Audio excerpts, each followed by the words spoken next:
lamig ng panahon guys kasi umuulan at sakto nga yung sopas na niluto ko kanina nakapagmerienda na kami. Ngayong hapon naman ay magpe-prepare ako ng for dinner. Mamimitas ako ng mga sitaw. Eto, meron ako dalawang sitaw dito na pinatuyo ko talaga siya. Kasi bala kong dagdagan yung tanim ko. At dahil okay na nga itong mga sitaw, pwede ko nang kunin yung iba. Kapag hindi ko pa kasi ito kinuha guys, ay matutuyo lang ulit. Ang haba nga ng mga sitaw guys, solid guys. Kahit 3 piraso lang yung nakuha ko. Yung iba kasi medyo maliliit pa.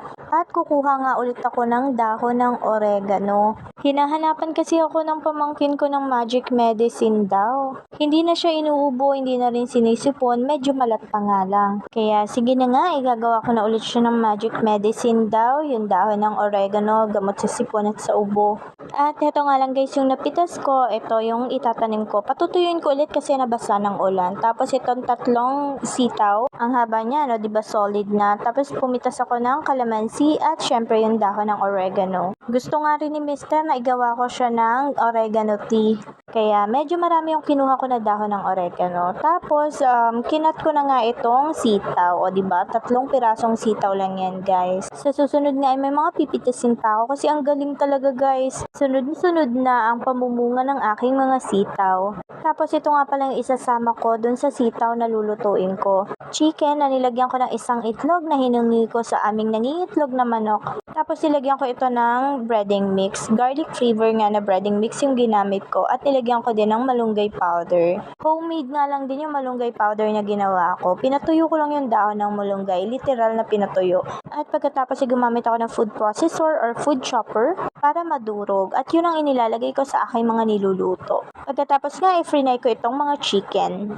Eto na, naiprito ko na siya lahat. Tapos babawasan ko yung mantika.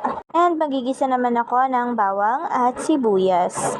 Nang maluto na nga itong sibuyas at bawang, ayan, lumabas na kanyang aroma, inilagay ko na itong sitaw na aking pinitas sa aking vegetable garden, ang aking homegrown veggies. Ayan, halu-haluin, stir fry lang to guys. And then, ilalagay ko na itong aking frinay na chicken. Fried chicken. Ayan, haluin lang ulit. Tapos, lalagyan ko ito ng oyster sauce. Ang sarap nga nito guys, napaka-simple lang. Tapos, mailagay ko na yung oyster sauce ay akin tong hinalo. At nang mahalo ko nga, maglalagay ako dito ng konting ground pepper, konting liquid seasoning, and magic syrup. Naglagay nga din pala ako dito ng konting suka, mga 2 kutsarang suka. Tapos sinulo ko ulit na mabuti, then naglagay ako ng garlic powder para manuot yung lasa. Simut sarap! Haluin lang ulit ng mabuti at maya-maya nga ay okay na to guys. Kumuha na ako ng serving plate at isinalin ko na to. And lastly pala guys, maglalagay ako ng konting roasted sesame seeds. Try nyo na tong recipe na to guys, I swear magugustuhan nyo. Ang sarap talaga niya. Chicken with string beans. Ano pa bang pwedeng itawag dito? Chicken with oyster sauce and string beans. Konti nga lang yun, nilagay ko na roasted sesame seeds. Tapos napansin ko, aba nadagdagan. Yung mister ko, nasa lamesa siya. So, yeah, dinagdagan niya guys.